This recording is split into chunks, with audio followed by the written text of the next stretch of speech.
Assalamualaikum warahmatullahi wabarakatuh. Baik, perkenalkan saya Prananda Adhika Santosa. Di sini saya akan mempresentasikan hasil dari jawaban yang sudah saya buat untuk ujian tengah semester dari mata kuliah Natural Language Processing. Nah, untuk soalnya sendiri, eh, di sini diminta untuk mencarikan jurnal internasional di tahun 2021 sampai dengan 2024 tentang tema Large Language Model atau LLM, kemudian melakukan review dari jurnal tersebut, dan kemudian untuk membuat video presentasinya. Baik, di sini saya sudah mempersiapkan eh, file untuk jawabannya dan file untuk paparannya. Untuk file dari jawabannya sudah saya buatkan dalam bentuk PDF. Di sini sesuai dengan format yang kemarin diminta oleh Ibu Sian. Ada beberapa eh, kategori untuk menjawab jurnal tersebut, yaitu ada masalahnya, kemudian ada tujuan penelitian, metode penelitian, kemudian ada hasil penelitian, kemudian ada kelebihan, kekurangan, ringkasan, dan yang terakhir kesimpulan. Secara lengkap sudah saya buat dalam bentuk papernya, dan saya juga membuat dalam bentuk PPT-nya. Baik, saya akan coba jelaskan. Di sini saya mereview jurnal internasional dengan judul jurnalnya adalah Survey of Different Large Language Model Architecture, Trends, Benchmark, dan Challenges. Oke, sedikit untuk cerita masalahnya. Large Language Models atau LLM ini telah menjadi pusat perhatian dalam pengembangan teknologi NLP modern. Namun, kemajuan yang cepat menghasilkan banyak pendekatan arsitektur dan metode penelitian yang beragam. Sayangnya, tidak ada kerangka kerja atau studi komprehensif yang secara sistematis membandingkan dan mengklasifikasi pendekatan-pendekatan ini.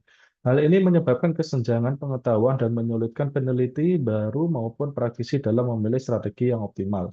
Kompleksitas tambahan muncul dari tantangan praktis seperti interpretabilitas, bias data, dan kebutuhan komputasi yang ekstrim. Adapun untuk tujuan penelitian, yaitu penelitian ini bertujuan untuk menyajikan satu tinjauan komprehensif terhadap perkembangan arsitektur LLM. Klasifikasi sistematis model berdasarkan struktur dan metode pelatihan. Yang ketiga, analisis terhadap benchmark evaluasi yang digunakan secara luas. Yang keempat, identifikasi tantangan teknis dan non-teknis dalam penerapan LLM.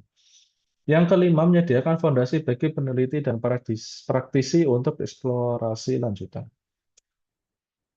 Kemudian lanjut ke metode penelitian, yaitu penulis melakukan tinjauan literatur sistematis terhadap lebih dari 150 publikasi ilmiah dan dokumen teknis dari tahun 2021 hingga 2024. Pendekatan ini mencangkup yang pertama, identifikasi arsitektur utama, encoder only, decoder only, dan encoder to decoder.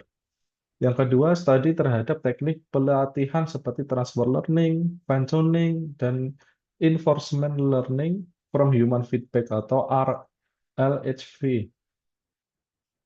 HF. Yang ketiga, evaluasi benchmark populer seperti GLUE, SuperGLUE, Big Bench, dan MMLU. Analisis tantangan seperti konsumsi energi, bias algoritmik, dan keterbatasan interpretabilitas.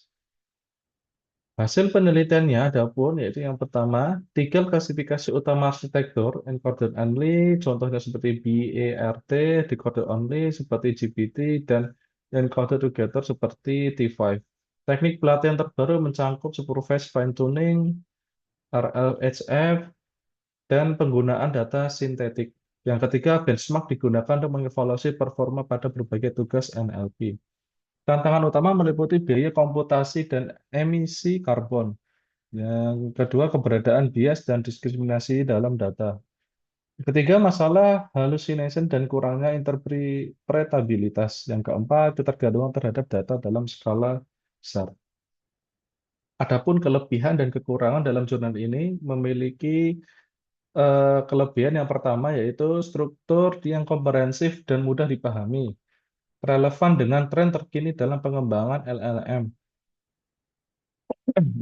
Menyediakan kerangka klasifikasi yang berguna untuk penelitian lanjutan. Kemudian menyoroti isu penting terkait etika, bias, dan berkelanjutan. Adapun kekurangannya yaitu tidak menyajikan detail teknis implementasi seperti arsitektur internal atau kode. Tidak disertai dengan studi kasus penerapan LLM pada lingkungan nyata. Minim visualisasi diagram atau ilustrasi perbandingan antar model. Beberapa referensi terbaru tahun 2024 mungkin belum tercakup sepenuhnya. Adapun ringkasannya, yaitu jurnal ini menjadi kontribusi penting dalam merangkum landscape teknologi LLM. Dengan menyajikan klasifikasi arsitektur, teknik pelatihan, dan benchmark evaluasi, artikel ini memberikan fondasi kuat bagi komunitas NLP. Tantangan seperti interpretabilitas, bias, dan energi menjadi topik penting untuk eksplorasi masa depan. Terakhir, kesimpulan jurnal, yaitu studi ini menjadi rujukan berharga dalam memahami evolusi, kekuatan, dan keterbatasan LLM. Meski bersifat tinjauan tanpa eksperimen langsung, kedalaman analisis literatur menjadikan jurnal ini sumber penting untuk membangun pemahaman konseptual dan strategi pengembangan sistem NLP. Sekian dari presentasi jawaban untuk UTS saya. Terima kasih atas perhatian. Mohon maaf atas kekurangan. Wassalamualaikum warahmatullahi wabarakatuh.